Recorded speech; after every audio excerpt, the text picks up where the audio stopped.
आप मेरी चीजों को मुझसे पूछे बिना किसी और को कैसे दे सकते हो? आप ही ने सिखाया था ना, दूसरों की चीजों को विदाउट परमिशन हाथ नहीं लगाना चाहिए। No wonder why mama hates you. तुम्हें ये सब किसने सिखाया Aryan? I hate you dad. आज मेरे दोस्त ने एक पार्टी रखी है, तुम मेरे साथ चलोगे ना? यस ऑफ कोर्स, हम सब जाएंगे। क्यों आर्यन? आर्यन के चेहरे पर कोई भी एक्साइटमेंट नहीं थी, उसे बस रिया का प्रॉमिस तोड़ने का दुख था। अनिका के मामा मामी के आने की खबर सुनते ही गुलेरिया परिवार में बेचैनी बढ़ गई। गुलेरिया फैमिली को ये विश्वास था कि अनिका के मामा मामी भीख मांगने के लिए आ रहे होंगे। तभी कामिनी ने दरवाजे के बाहर देखे बिना ही सैनिटाइजर की पूरी बोतल उधेल दी। जब उसकी नजर सैनिटाइजर में डूबी अनिका पर पड़ी। थैंक गॉड तुम थी अनिका, मुझे लगा पूरा सैनिटाइजर वेस्ट हो जाएगा।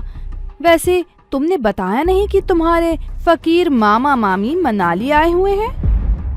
अनिका ने कामिनी की बातों का जवाब देना जरूरी नहीं समझा। गुलेरिया खानदान इस बात से अनजान था कि कुछ ही समय में उन्हें एक बड़ा झटका लगने वाला था। कामिनी आगे कुछ कहने ही वाली थी कि तभी गेट से आवाज आई। क्या मिस्टर गौतम गुलेरिया यही रहते हैं? जैसे ही मनीषा और कामिनी की नजरें अंजलि पर पड़ी, उन्हें अपनी आंखों पर विश्वास नहीं हुआ। गुलेरिया खानदान की सोच से अंजलि मामी बिल्कुल अलग थी। उनकी सीरत में भी उनकी दौलत चमक रही थी। तभी अंजलि मामी ने सबकी खामोशी तोड़ते हुए अनिका से कहा, फिर से मिल गए हम। बेटा, पहली बार तुम्हें देखकर ही मुझे लग गया था कि हमारा कुछ पुराना रिश्ता है। आप यहाँ? और आप मेरे मामा मामी को कैसे जानती हैं? आई नो, तुम्हें बहुत कुछ पूछना होगा। मैं तुम्हारे सारे सवालों के जवाब दूंगी। फिलहाल बस यही कहना चाहूंगी कि ये सब किस्मत का खेल है। उस दिन जिस आदमी की जान तुमने बचाई थी, वो तुम्हारे मामा थे। गुलेरिया परिवार के सभी लोग अंजलि मामी की सादगी में खो गए थे कि तभी कामिनी ने अंजलि मामी का पहना हुआ डायमंड नेकलेस देखा। उससे रहा नहीं गया और उसने मामी से कहा, योर नेकलेस इज स्टनिंग। क्या ये असली डायमंड्स हैं? ऑफ कोर्स नकली है बेटा। आजकल अपनी औकात से ऊपर दिखने के लिए हर कोई नकली ज्वेलरी पहनते हैं। देखो ना कितना ज्यादा चमक रहा है। मिस्टर गौतम, क्या आप ही हमारे बहनोई जी हैं? यस, मैं ही गौतम गुलेरिया हूँ। आपने फोन पर मुझसे ही बात की थी। वैसे आप बहुत ही खूबसूरत हैं। कहीं आप फिल्मों में तो काम नहीं करती? फिल्मों में तो नहीं, लेकिन मैं एक आर्टिस्ट जरूर हूँ। जी, आपने जैसे ही कॉल किया था अनिका से मिलने के लिए, वैसे ही हमने उसे कॉल करके बुला लिया था। Thank you mister Gautam.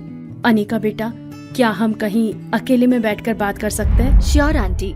Gautam Guleria Anjali मामी के हाव भाव देखकर पूरी तरह से इम्प्रेस हो गए थे। ये देखकर मनीषा का चेहरा गुस्से से लाल हो गया, लेकिन वो अपनी तीखी जुबान से कुछ कहती उससे पहले ही अनिका और अंजलि मामी वहाँ से निकल गए। अंजलि मामी कार में बैठते ही अनिका से कहा, बेटा, तुम्हारे मामा अभी भी हॉस्पिटल में हैं। ऐसे वक्त में तुम तक पहुंचने के लिए एक खास शख्स ने हमारी बहुत मदद की थी। उन्हें शुक्रिया अदा करने के लिए हमने तुम्हें बिना बताए होटल पैराडाइज में आज एक डिनर पार्टी रखी है। I hope you don't mind बेटा। ओके मामी, आई एम सॉरी। क्या मैं आपको मामी कह सकती हूँ? आपसे अगर आंटी कहूँगी तो डांटूंगी। बेटा, तुम्हारी एक बेटी भी है ना? आई कांट वेट टू सी हर। और नाम क्या है उसका? रिया नाम है उसका। बहुत शरारती है। मैं अभी उसको कॉल करके नीचे बुला लेती हूँ। तब तक हम होटल पहुँच जाएंगे। अनिका अंजलि मामी की खुशी देखकर इनकार नहीं कर पाई। उसने फौरन रिया को कॉल किया और उसे 3rd फ्लोर पर VVIP हॉल में बुलाया।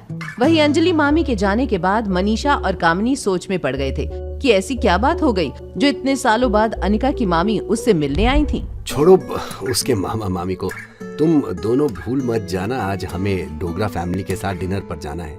आज का दिन बहुत खास है हमारे लिए। अरे हाँ कामिनी बेटा, टेबल बुकिंग तो कर दिया ना तुमने? हाँ मम्मा, पैराडाइज इंटरनेशनल होटल में कर दिया था, लेकिन VVIP हॉल पहले से बुक था तो नॉर्मल बुकिंग करना पड़ा।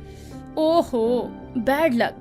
चलो बेटा, कोई बात नहीं, अभी बहुत काम है, हमें रेडी भी होना है। और तुम आज अच्छा सा इंडियन ड्रेस पहनना। आज का दिन बहुत स्पेशल होने वाला है तुम्हारे लिए। यस मम्मा। यहाँ कामिनी के मन में खुशी के लड्डू फूट रहे थे, तो दूसरी तरफ रिया आर्यन को बार बार कॉल किए जा रही थी। कॉल का कोई जवाब ना मिलने पर रिया सबसे छिपते छिपाते लिफ्ट में चली गई। लिफ्ट से 3rd फ्लोर पर पहुंचते ही रिया ने जैसे ही चैन की सांस ली कि तभी उसकी नजर बगल वाली लिफ्ट पर गई, जहां से रोहित मारवा, सनी और आर्यन बाहर आ रहे थे। रोहित और सनी की नजरों से क्या बच पाएगी रिया, या फिर होगा सच का खुलासा? कौन है वो शख्स जिससे अनिका को मिलवाना चाहती है अंजलि मामी? होटल पैराडाइज में अनिका, कामिनी और कुणाल के एक साथ होने से क्या मचने वाला था हंगामा? जानने के लिए देखिए अगला एपिसोड सिर्फ पॉकेट FM के YouTube चैनल पर। और एक लड़की को देखा तो के सारे एपिसोड्स को सुनने के लिए डिस्क्रिप्शन में दी गई लिंक से डाउनलोड कीजिए पॉकेट FM ऐप।